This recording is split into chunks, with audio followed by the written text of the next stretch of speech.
Another Russian advance has been halted. Tanks and armored vehicles of Russia have turned to ashes. What a frying! It's terrible in the Pokrovsk and Novopavlivka directions. The enemy is resorting to shocking tactics. They're just charging in like they're out of their minds. The armed forces of Ukraine are pushing them back every hour. The front line is changing every minute. How are the Ukrainian defenders holding the front? We'll go into more detail about this in our report. Artillerymen are not giving the enemy a chance to cross the river in the Vovchansk direction. The number of Russian drones here is extremely high, so the fighters are in the dugouts until the assaults begin. The humidity is high, but it's dry, comfortable and warm in the dugout. It's already cold. The dangers here are one thing and the FPV drones are another. They are very numerous, their activity. Yes, despite everything, our defenders are holding the lines and hitting the enemy hard in response. Fighters on the Kupiansk Ridge.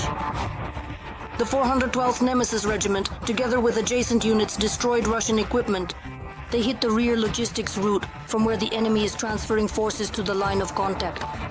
The FPV pilots of the 3rd Assault turned Russian cars, armored personnel carriers, tanks, Urals, and an ATV into scrap metal. They struck at the grenade launcher and enemy infantry, taking out an infantry fighting vehicle on the move. And these are the footage from the successful operation of the fighters. The 1st Mechanized and Infantry Battalions of the 3rd Assault Brigade. They surrounded and destroyed the enemy positions. We were really surrounded. I'm telling you, FPVs are going to come in now. They're just going to wipe you out here. We can set this up. No one came out. Then the FPV came in once again at the entrance. Bang. The Russians initially ignored calls to lay down their arms. But after the work of the FPVs, those who survived decided to follow the Ukrainian drone, and loudly as a speaker. When he arrived, when we met him, it felt like he was really happy that we took him, that he had dreamed his whole life of being captured. He was so happy.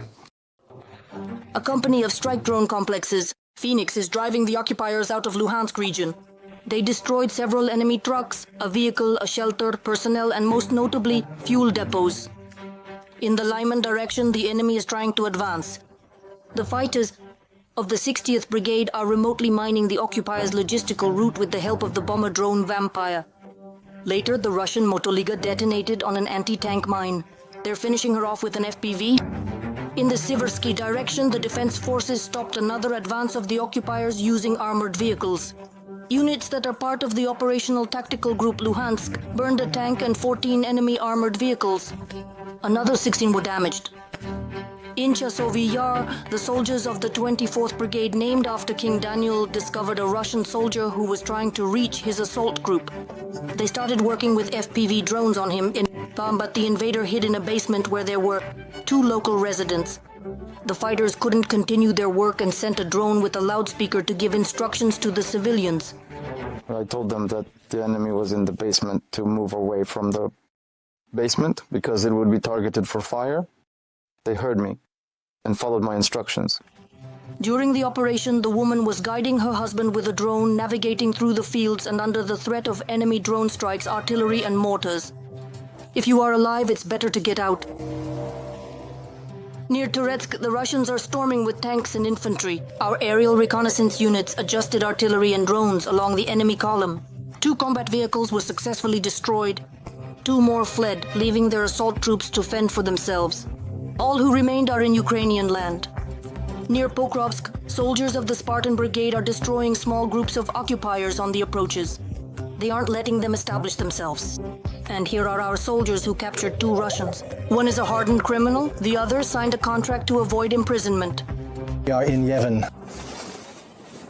They put 5 people there. I was injured. I'm in the forest, scared, not fully getting help. The weeks of Poltava too. The Pokrovsk and Novopavlivka sections remain complicated.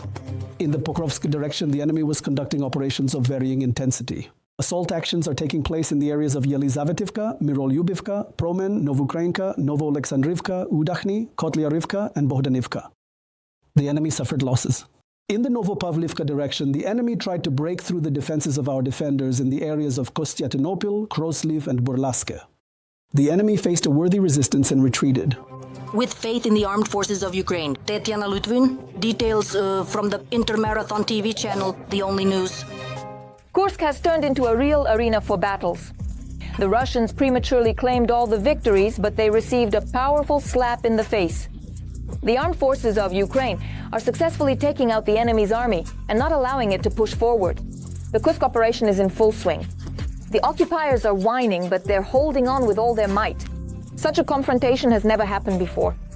All the details are in the following report. This is what Suja looks like from a bird's eye view, a city that has been held by Ukrainian soldiers for 6 months. The Russians are simply erasing it. Last week, they deployed one of the most effective drone units to the Kursk region, along with hundreds of North Korean soldiers, together with the naval infantry and paratroopers. As noted by Forbes, it was with these forces that the Russians went on the offensive. It's all good, I'm just a little busy with the task. The situation is extremely tense.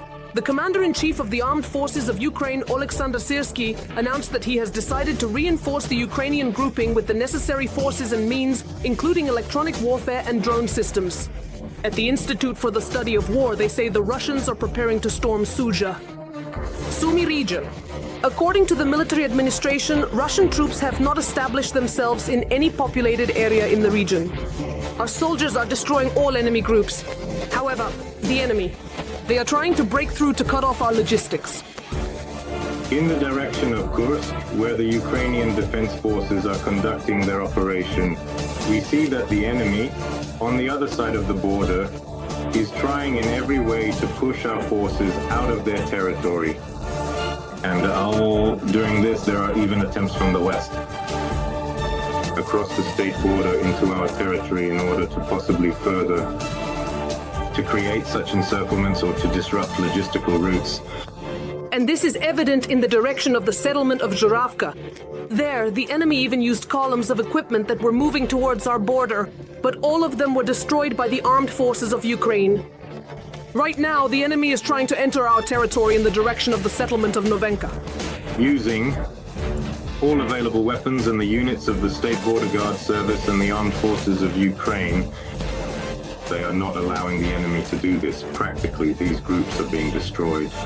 If we talk about the settlement of Novenki in general, it's even hard to call it a settlement because it was already destroyed before by enemy shelling, which they have conducted and continue to conduct. Pivsky direction. Here the enemy is pressing the hardest. The other day, the Black Cossacks, together with their allies, repelled an enemy assault involving 13 units of enemy equipment. The equipment never reached our positions. Everything was destroyed. All 13 units that were used in the assaults were destroyed. And more than 40 enemy units were destroyed. At first, the occupiers tried to take the position with infantry, and later they bring in armored vehicles. After suffering huge losses over the past few weeks, they decided to assault us using armored vehicles. This is not the first assault. It's probably the assistance of armored vehicles over the past few weeks.